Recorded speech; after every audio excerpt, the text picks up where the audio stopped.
Sir, आपल्या वर्कशॉपमध्ये सगळ्यात आता अट्रॅक्शन असणारा मुद्दा आहे ब्लाइंड फोल्ड. म्हणजे मुलांनाही तो करायला खूप मजा येते, पालकांनाही आवडतो. पण पालकांच्या मार्फत आमचा असा प्रश्न आहे की या ब्लाइंड फोल्ड हा नेमका किती काळ राहतो? म्हणजे बाळ तर मोठं होत जाणार आहे आणि किती वेळानंतर याचा काही निगेटिव्ह पण इम्पॅक्ट असू शकतो का? म्हणजे डोळे बंद करून मूल काहीतरी शिकतंय, तर काय माहिती द्याल आम्हाला याविषयी? अच्छा, एक तर ब्लाइंड फोल्ड हा नक्कीच एक चमत्कार आहे, पण अगदी बारकाईने समजून घेतलं तर ही निसर्गाची नैसर्गिक बाब आहे. म्हणजे जसं जन्माला आलेलं मूल मातेला पहिलं आईला कसं ओळखतं, तर त्यावेळी नक्कीच डोळे त्याचे तेवढे सक्षम नसतात, पण ते आपल्या आईला स्पर्शाने, वासाने, आवाजाने ओळखतं. म्हणजे दुसऱ्या स्त्रीच्या हातात जर ते गेलं तर ते थोडं रडतं किंवा हालचाल जास्त करतं, पण आईजवळ आलं तर ते आपोआपच शांत होतं. म्हणजे तेव्हा त्याला त्या डोळ्यांनी आई समजत नसली, पाहिलेली नसली, तरी स्पर्शाने ती 9 महिने पोटात राहिल्यामुळे ती माहिती असते, आवाजाने ती माहिती असते, वासाने ती माहिती असते. तर ते जसं त्याही वेळी त्याचा नैसर्गिक ब्लाइंड फोल्ड हा झालाच होता. तुम्ही बघा, माझं बोलणं जर आपल्याला लक्षात येत असेल तर आपण समजून जात आहे. तर त्यामुळे नंतर काय झालं की जसं आम्ही थर्ड पार्टी एज्युकेशनमध्ये जेव्हा डोळे सक्षम झाले बाळाचे, तर आम्ही ते बाबा, ती आजी, ते आजोबा, हा रेड कलर, हा green colour, this is triangle, this is square, अशा पद्धतीने थर्ड पार्टीमध्ये आपण एज्युकेशन द्यायला सुरुवात केली. त्यावेळी आपण डोळे आणि कानाचा जास्त विचार केला. अच्छा. त्यामुळे हा 5 बोटासारखं झालं की बाबा यातली 2 बोटं जास्त लांब आहेत आणि बाकीची 3 जरा छोटी आहेत. तसे आमचे डोळे आणि कान खूप तीक्ष्ण क्षमतावान झाले की उघड्या डोळ्याला सूर्यचंद्र तारेही दिसतात जे लाखो किलोमीटर लांब आहेत. पण आमचा वास लिमिटेड राहिला, आमची टेस्ट लिमिटेड राहिली, आमचा स्पर्श लिमिटेड राहिला, जो पूर्वी जास्त सक्षम होता. मग हा जो इनबॅलन्स आहे, जसं की उजवा हात आमचा जास्त सक्षम आहे, डावा हात कमी आहे जनरली. मग तो का की तेवढा त्याची क्षमताच कमी आहे म्हणून आहे तर नक्की नाही. आम्ही त्याचा वापरच कमी ठेवला पहिल्यापासून. म्हणजे मूल जेव्हा डाव्या हाताने खायला गेलं, आम्ही फटका दिला, खायचं नाही, आम्ही उजव्या हाताला प्राधान्य दिलं. त्यामुळे आज उजवा हात जास्त डॉमिनंट आहे, हा त्याचा असिस्टंट सारखं काम करतो. मी तर म्हणेन लहानपणापासून बोथ हँडनी त्यांना जर प्रॅक्टिस ठेवली, याच्याने लिहा, याच्याने लिहा, यांनी खा, यांनी खा, तर त्याचे दोन्ही ब्रेन सायमल्टेनियसली ॲक्टिव्ह राहतील. आणि ते जर ॲक्टिव्ह राहिले तर तेव्हापासूनच त्याचे डोळे जर बंद ठेवले तर तो वासाने, स्पर्शाने पहिलं जसं आईला ओळखलं तसंच तो कलर्स असतील, अन्य गोष्टी असतील, हे बंद डोळ्याने तो करू शकतो. ह्याला वेगळी थेरपी अप्लाय करण्याची आवश्यकता नाही. पण हे कशामुळे होतं आहे, तर आपल्या ब्रेनमध्ये एक ग्रंथी आहे पिनेल ग्लँड, तर ती ज्यावेळी ॲक्टिव्ह असते, म्हणजे 3.5 वर्षापर्यंत ॲव्हरेज ती ॲक्टिव्ह असते, त्यामुळे हे दिव्य गोष्टी सहजतेने तिथे होतच असतात.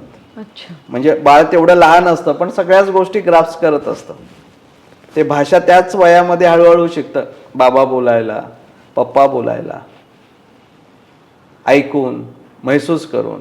मग ते का होतं, तर ही ग्रंथी तेव्हा जागृत असते, दिव्य शक्ती. पण 3.5 वर्षानंतर ती 4 वर्षाच्या दरम्यान ती सुप्त होते, डिसेबल होते. ओके.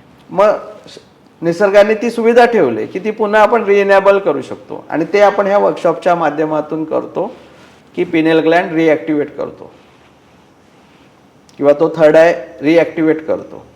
आणि तो रिॲक्टिवेट केल्यानंतर काय होतं की 5 सेन्स पहिल्यासारखे सक्षम होतात. स्मेल पण वाढतो, टच पण वाढतो.